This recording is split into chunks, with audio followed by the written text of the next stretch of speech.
Hello dear viewers, আসসালামু আলাইকুম। সবাইকে কেমন আছেন আপনারা সবাই? আশা করি সবাই অনেক ভালো আছেন। ঘরে কিংবা বাহিরে, দেশে কিংবা বিদেশে, যেখান থেকে এই ভিডিওটি আপনারা দেখছেন, আমি নিশান নাহিদ শান্ত, সবুজ শিক্ষার পাঠশালা ষড়ঋতু হর্টিকালচার ইউটিউব চ্যানেলে সবাইকে জানাই শুভেচ্ছা ও স্বাগত। মানবিক দৃষ্টিভঙ্গির দায়িত্ববোধ থেকে একটি সবুজ পৃথিবী গড়ে তুলতে এবং এই ধাত্রীকে আরেকটু বেশি সবুজায়ন করতে সামাজিক আন্দোলন হিসেবে আমরা সকল প্রকার চারাগাছ রোপণ ও পরিচর্যা সম্পর্কে মানুষকে উদ্বুদ্ধ করি এবং প্রয়োজনীয় কৃষি শিক্ষা সহায়ক ভূমিকা পালন করি। আর সেই লক্ষ্যে ও উদ্দেশ্য বাস্তবায়নে পৃথিবীর সকল প্রকার গাছের চারা সম্পর্কে আমরা এই চ্যানেলে শিক্ষামূলক ডকুমেন্টারি তথ্য সরবরাহ করে থাকি। আমাদের স্লোগান হচ্ছে সবুজায়নী প্রাণ, চারাগাছ লাগান ও ধারিত্রীকে বাঁচান।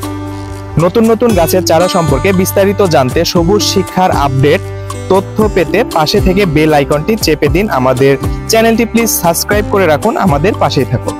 আসুন তাহলে আজকের চারাগাছটি নিয়ে বিস্তারিত জেনে নিই।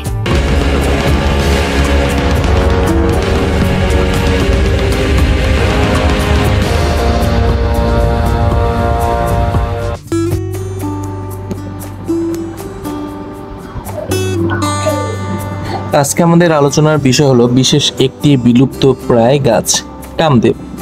কামদেব বাংলা ও স্থানীয় নাম হলো কামদেব বা চান্দুয়া বা তৈল, কিললি, ক্যান, জাইতো, পুরাণ ইত্যাদি নামে ডাকা হয় একে। ভৌগোলিক অবস্থার ভিত্তিতে বাংলাদেশ, ভারত, থাইল্যান্ড, চীন এই সমস্ত দেশগুলোতে এই কামদেব বেশি পাওয়া যায়। বাংলাদেশে অবস্থিত এই কামদেবের একটি মহা বিপদ সংকন্ন অবস্থার মধ্যে দিয়ে যাচ্ছে। এই জন্য 2012 সালের প্রাণী বন্য আইন সংরক্ষণ নিরাপত্তা আইনে কামদেবের গাছটিকে সংরক্ষিত উদ্ভিদ হিসেবে ধরা হয়েছে। বাংলাদেশে বিস্তৃত ও বিভিন্ন জায়গায় যেখানে পাওয়া যায় সেইখান থেকেও কামদেব এখন দেখা যায় না। যেমন আগে চট্টগ্রাম, কক্সবাজার, সিলেট এই অঞ্চলগুলোতে কামদেব ভালো দেখা যেত। এই সকল বনাঞ্চলে প্রাকৃতিকভাবে জন্মাতো কামদেব কিন্তু এখন প্রায় বিলুপ্তির পথে। ঢাকা মিরপুরে অবস্থিত জাতীয় উদ্ভিদ উদ্যানে লাগানো কামদেবের 3টি গাছ রয়েছে এখনো। কক্সবাজার উত্তর বন বিভাগের ঈদগড় রেলওয়ের এই অফিসে প্রায় 46 ফুট লম্বা এবং 5 ফুট বেডে একটি কামদেবের গাছ রয়েছে। এগুলো সংরক্ষিতভাবে চাষ করা হয়। কামদেবের বৈশিষ্ট্য হলো এটি মাঝারি আকারের চিরসবুজ বৃক্ষ, উচ্চতায় 45 মিটার পর্যন্ত হয়। গুড়ি কাণ্ড সরল, সোজা, সিলিন্ডার আকৃতির এবং বাকল মসৃণ বাদামি এবং কালো। পাতা পুরু, লম্বায় 6 থেকে 12 সেন্টিমিটার, কিনারা মসৃণ। জানুয়ারি থেকে ফেব্রুয়ারি মাসের লম্বাটে শাখা প্রশাখা, পুষ্প বিন্যাস, অসংখ্য সুগন্ধি ফুল ফুটে। এই গাছটির প্রজনন হয় বীজ থেকে, এছাড়াও অঙ্গজ পদ্ধতিতে এই গাছের বংশ বিস্তার করা হয়ে থাকে। এই গাছটি সবচেয়ে বেশি ব্যবহার করা হয়। এই গাছটির কাঠ লালচে বাদামি বর্ণের, বেশ শক্ত, মজবুত এবং টেকসই। এই জন্য এই কাঠ বিভিন্ন কাজে লেগে থাকে আমাদের।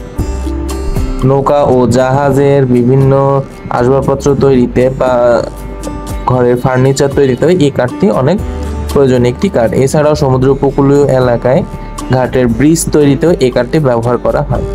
তো এই গেল কামদেব গাছের গুরুত্বপূর্ণ তথ্য। এই তথ্যগুলো জেনে বুঝতে পারছেন এই গাছটি এখন প্রায় বিলুপ্তির পথে। তাই আমাদের উচিত যে কোনোভাবেই হোক এই গাছটি সংরক্ষণ করে আমাদের বাসাবাড়ির আঙিনায় যদি আশেপাশে আমরা লাগাতে পারি তাহলে ভালো হবে। কারণ এই গাছটা নাই, বাংলাদেশে আগে খুব ভালো পরিমাণ পাওয়া যেত কিন্তু ইদানিং এটা পাওয়া যায় না।